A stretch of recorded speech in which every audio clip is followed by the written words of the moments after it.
That's exactly the reason I wanted to come up and speak. I'm Vachana, I'm not a founder. I head marketing at Akshayakalpa, and because when Shashi came, he did not really market Akshayakalpa. I feel compelled to come up here and speak about it. Akshayakalpa is an organic dairy brand. We work very closely with farmers, and that's why Shashi spoke so passionately about farmers.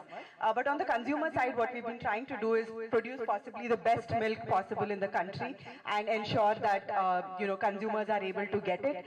Mothers are able to feel confident about giving this milk to their children. So clean nutrition is what we focus on, and when we say that, we mean it's free from everything that is man-made and bad, and it's full of everything that is nature-made and good. So that's our focus as far as the product is concerned. Today being Global Recycling Day, we also have a recycling initiative where we take back all the milk packets from our customers.